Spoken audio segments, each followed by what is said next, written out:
여러분 안녕하셨습니까? 추석 잘 쉬셨습니까?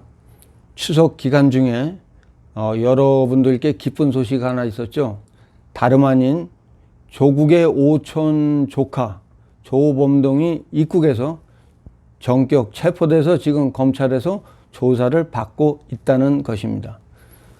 조범동 입국에 대해서는 많은 설들이 있지만 분명한 건 지금 조사를 받고 다 불고 있는 모양입니다. 그런 모양입니다. 따라서 오늘 말씀드릴 내용은 조국의 몰락은 물론 문재양이도 드디어 사지로 들어서는구나, 그런 개연성에 대해 말씀드리고자 합니다. 그런데 이 즈음에서 하나 말씀드릴 게 참 이해를 못할 것이 그 추석 연휴 중에 그 곳곳에서 읽혀지더만요. 아직도 박근혜 대통령 불법 탄핵에 대해 최순실이 어쩌고 해 빼돌린 돈이 어쩌고 하는 한심한 국민들, 개 돼지들이 있다는 게 역시 어쩔 수 없구나. 이해 불가고 백골난망, 참으로 몸둘 바를 모르겠습니다. 아무튼 여하튼 지금 조국 펀드의 심각성은 완전 가족 사업으로 조국의 아내 정경심을 비롯해 조국의 아들, 딸, 조국의 처남, 오촌 조카가 연루된 아주 황당하게 그지없는 사태입니다. 물론 조국이는 새빨갛게 잡아떼고 있죠. 조국이 이제는 워낙에 입만 열면 거짓말, 누가 그러잖아요. 숨 쉬는 거 말고는 다 거짓말이라고.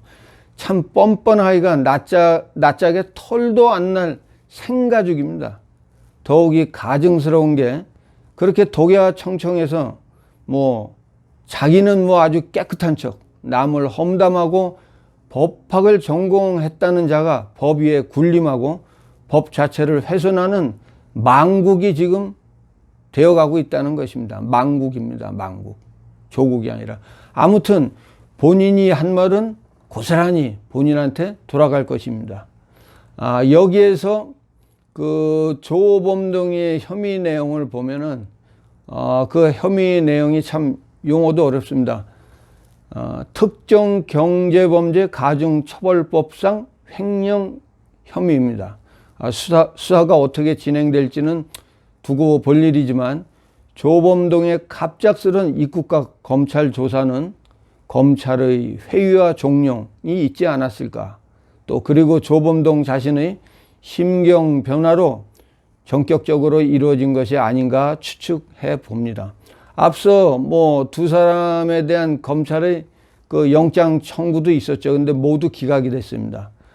조국 가족이 투자한 사모펀드 운용사인 코링크 프라이빗 쿼티 이상호 대표와 이 펀드로부터 투자를 받는 그 전멸기 제조업체 웰스 CNT 최태식 대표입니다.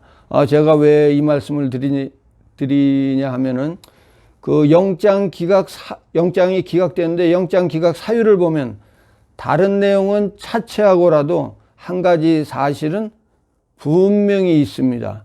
이 두 사람은 주범으로 보기가 어렵다는 내용입니다. 다시 말씀드리면 이들은 종범이라는 것이죠. 주범이 아니라 종범이라는 것입니다. 그러면 이 뜻은 어떤 내용을 내포하고 있을까요? 당연히 조범동 입장에서 보면은 그 조범동 입장에서만 생각해 보면 주범의 위치에 놓일 사람은 자신과 조국이 정경심 뿐이 없다는 것입니다. 그런데 자신은 해외에 도피되어 있고 조국과 정경심은 국내에 있다는 것입니다. 조동범이 해외 도피 기간이 길어지면 길어질수록 조국과 정경심은 주범의 위치에 벗어나려고 모든 책임을 조범동이 쪽으로 몰아갈 공산이 큽니다. 자신이 주범의 위치에 놓일 수 있다는 것이죠. 사실 이 내용도 눈 가리고 아웅하는 부분이 큽니다. 이 사건의 주범은 무조건 조국과 정경심이죠. 조범동은 기껏해야 공범 내지는 종범 위치라고 생각하면 되실 겁니다. 이 사건은 조국이 민정수석 재임 시 진행됐는데 조국이 모른다는 건 말도 안 되고 이건 진짜 황당하고 말이 안 되는 것이죠. 대한민국 모든 정보의 흐름이 자기 발밑에 있는데 모른다고? 참 진짜 쉰소리 하는 겁니다. 쉰소리. 이제는 국민 전체를 아주 개돼지로 여기는 겁니다. 아무튼 이러한 여러 정황을 볼 때 조범동이 이런 내용에 대해서 속속들이 다 불었을 가능성이 매우 큽니다. 일단 저도 살아남아야 할 것이고, 그리고 지금껏 과정을 보면 조국이 얼마나 거짓과 위선으로 점철된 사람인지 잘 알았을 것입니다. 조범동 본인 자신도 어쩔 수 없다고 생각했을 겁니다. 그래서 저는 오늘 조범동이가 어쩌고 저쩌고의 문제가 아니라 드디어 문재인이 동이에 물이 새고 있다.